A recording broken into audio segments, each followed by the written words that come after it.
Hi everyone, welcome back to my channel. बी+बी के series में आपका स्वागत है। हम DT+B TGT सोशल साइंस का पेपर सॉल्व कर रहे हैं, जिसमें पार्ट 1 के क्वेश्चंस मैं ऑलरेडी करा चुकी हूं। अब हम पार्ट 2 कर रहे हैं, जिसमें फर्स्ट जो 20 मार्क्स का डिसिप्लिन 1 था वो मैं कंप्लीट कर चुकी हूं। तो अगर आप मेरे चैनल पे नए हैं तो चैनल को सब्सक्राइब कर लीजिए और बेल आइकन को प्रेस कर लीजिए, जिससे आपको आगे आने वाली सभी वीडियो का नोटिफिकेशन मिल सके।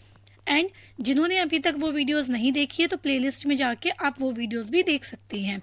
तो चलिए आज का सेशन स्टार्ट करते हैं। सबसे पहला क्वेश्चन है, किसके अनुसार कम्युनिस्ट समाज आदमी के इतिहास के अंतिम चरण में होगा? तो ये होगा कार्ल मार्क्स के अनुसार। ठीक है, ऑप्शन नंबर 4। साथ में आपको मैं ये भी बताती जाऊंगी कि ये आपको कहाँ से दिया गया है। तो ये आपका क्लास 9 की हिस्ट्री की बुक का NCERT का चैप्टर नंबर 2 से दिया गया है। ठीक है, नेक्स्ट क्वेश्चन देखते हैं कि वर्ग संघर्ष किस दर्शन की विशेषता है? तो ये है मार्क्सवाद की, ऑप्शन नंबर 2। और ये भी आपका सेम क्लास 9 की हिस्ट्री से चैप्टर नंबर 2। ठीक है, कार्ल मार्क्स के सारे क्वेश्चन उसी चैप्टर से दिए गए हैं। नेक्स्ट क्वेश्चन देखेंगे, मार्क्सवाद के अनुसार कौन सा वर्ग पूंजीवाद प्रणाली को समाप्त करेगा? तो ये होगा सर्वहारा वर्ग। ठीक है, देखिए यहाँ पे भी मार्क्सवाद है। ठीक है, कार्ल मार्क्स की बात हो रही है, तो ये भी क्या है, चैप्टर नंबर 2 से ही दे रखा है हमारा हिस्ट्री का क्लास 9 का। ठीक है, नेक्स्ट क्वेश्चन देखेंगे, नाजीवाद किस देश में उभरा था? तो ये उभरा था जर्मनी में। ठीक है, अब ये देखिए, ये आपका चैप्टर नंबर 3 हो गया। ठीक है, क्लास 9 का हिस्ट्री का चैप्टर नंबर 3 से आपका ये दिया गया है, जो हमारा हिटलर वाला चैप्टर है। नेक्स्ट क्वेश्चन देखेंगे,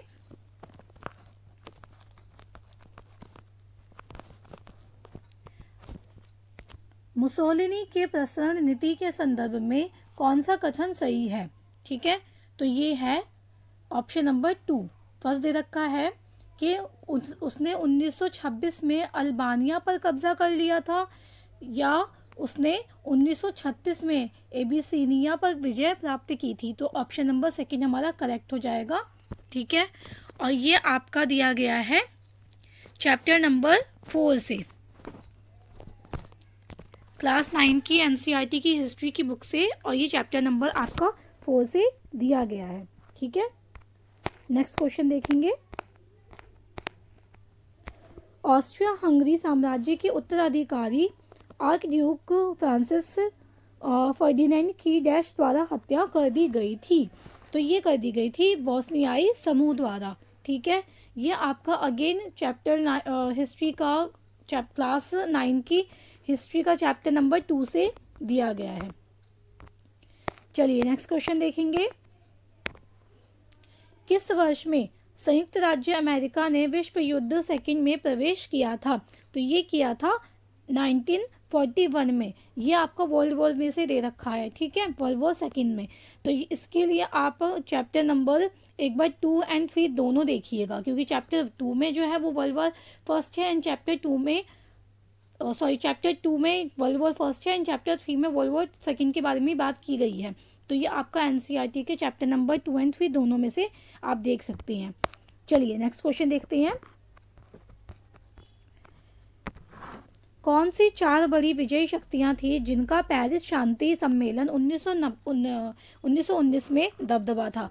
तो ये 4 शक्तियां कौन सी थी? ब्रिटेन, फ्रांस, इटली और संयुक्त राज्य अमेरिका। ठीक है, तो ये भी आपका चैप्टर नंबर 3 से ही दिया गया है, चैप्टर नंबर 2 से दिया गया है ये वाला। ठीक है, नेक्स्ट क्वेश्चन देखेंगे, अभी तक हम सिर्फ क्लास 9 की बुक देख रहे हैं। देख लीजिए ये बुक कितनी ज़्यादा इंपॉर्टेंट है कि इसके अंदर से अभी तक आपके 8 क्वेश्चंस कंप्लीट हो चुके हैं। अब हम 9 नंबर क्वेश्चन देखेंगे, किन प्लानों ने जर्मनी का विश्व युद्ध फर्स्ट का ऋण कम कर दिया था? तो ये था डॉव्स प्लान और यंग प्लान। ठीक है, अब ये भी देखिए, अगेन यहाँ पे क्या दिया गया है, विश्व युद्ध फर्स्ट, वर्ल्ड वॉर फर्स्ट दिया गया है। तो ये भी आपका हिस्ट्री का क्लास 9 का चैप्टर नंबर 3 का क्वेश्चन है। ठीक है, नेक्स्ट क्वेश्चन देखेंगे, रोम बर्लिन टोक्यो एक्सिस के संदर्भ में कौन सा कथन सही नहीं है? तो ये है हमारा, रोम बर्लिन टोक्यो एक्सिस फासीवाद विचारधारा में विश्वास करते थे। सेकंड ऑप्शन हमारा दे रखा है, विश्व युद्ध की विचारधारा के खिलाफ थे और विश्व शांति स्थापित करने में विश्वास करते थे। तो हमारा ऑप्शन नंबर जो सेकंड है वो गलत हो जाएगा, तो ऑप्शन नंबर 2। और ये आपका दिया गया है चैप्टर नंबर 3 से, अगेन एनसीईआरटी हिस्ट्री का चैप्टर नंबर 3 क्लास 9 का। ओके, चलिए नेक्स्ट क्वेश्चन देखेंगे। कोनार्ड असाध्य तथ्य पृथ्वी के किन क्षेत्रों के बीच उपस्थित है? तो ये ऊपरी और निचली भूपरिपट्टी में उपस्थित है। देखिए, अब यहाँ से आपके ज्योग्राफी के क्वेश्चन स्टार्ट होते हैं। अगर आप टीजीटी की प्रिपरेशन करें तो इसके अंदर आप क्लास 9 की हिस्ट्री एंड क्लास 11 की ज्योग्राफी बिल्कुल भी मिस मत कीजिएगा, ठीक है। तो ये आपका क्लास 11 की ज्योग्राफी से दिया गया है और ये चैप्टर नंबर आपके 3 में ये क्वेश्चन मेंशन है, ठीक है। चलिए नेक्स्ट क्वेश्चन देखेंगे। नील डेल्टा किस प्रकार के डेल्टा का उदाहरण है? ठीक है, तो ये आपका है आर्कवेक्ट डेल्टा। अब ये भी आपका ज्योग्राफी का क्वेश्चन है और ये क्लास 9 की ज्योग्राफी से दिया गया है चैप्टर नंबर 3 से। ओके, नेक्स्ट क्वेश्चन देखेंगे। किस ज्वालामुखी को भूमध्य सागर का लाइट हाउस कहा जाता है? तो ये कहा जाता है स्ट्रोम्बोली को, ठीक है। और ये आपका दिया गया है अगेन चैप्टर नंबर 11 की हिस्ट्री से, सॉरी ज्योग्राफी से, ठीक है, ज्योग्राफी 11 क्लास की। चलिए नेक्स्ट क्वेश्चन देखते हैं। पृथ्वी की उत्पत्ति के बारे में ग्रहाणु परिकल्पना डैश द्वारा दी गई थी? तो ये दी गई थी, फर्स्ट एंड सेकंड ऑप्शन हमारा करेक्ट हो जाएगा, फॉरेस्ट रे माल्टन और टीसी चैम्बरलिन, ठीक है। तो ऑप्शन नंबर 1 एंड 2 यानी फर्स्ट ऑप्शन हमारा करेक्ट हो जाएगा, ठीक है। और ये आपका दिया गया है अगेन क्लास 11 की ज्योग्राफी से चैप्टर नंबर 2 से। ऊपर सिर्फ हमारे एनसीईआरटी में क्लास 9 की हिस्ट्री चल रही थी, ठीक है, और यहाँ पे देखिए क्लास 11 की ज्योग्राफी चल रही है। नेक्स्ट क्वेश्चन, अवसादी चट्टानों के संदर्भ में कौन सा कथन सही है? ठीक है, तो फर्स्ट ऑप्शन है, ये पौधों और जानवरों के अवशेषों से बनते हैं, ये चट्टानों में स्ट्राटा की कई परतें होती हैं और चूना पत्थर अवसादी चट्टान का एक उदाहरण है। तो इसका ऑप्शन नंबर 3 यानी 1, 2 एंड 3 तीनों ही हमारे करेक्ट स्टेटमेंट दिए गए हैं। और ये आपका अगेन क्लास 11 की ज्योग्राफी से दिया गया है चैप्टर नंबर 5 से। चलिए नेक्स्ट क्वेश्चन देखते हैं। समुद्र के पानी में डूबी चपटी चोटी वाली ज्वालामुखी पहाड़ियाँ डैश कहलाती हैं? तो ये ग्वार्ट्स कहलाती हैं, ठीक है। ये अगेन आपका ज्योग्राफी की बुक से दिया गया है चैप्टर नंबर 4 से। चलिए नेक्स्ट क्वेश्चन देखेंगे। वायुमंडल की किस परत में ओजोन की सांद्रता पाई जाती है?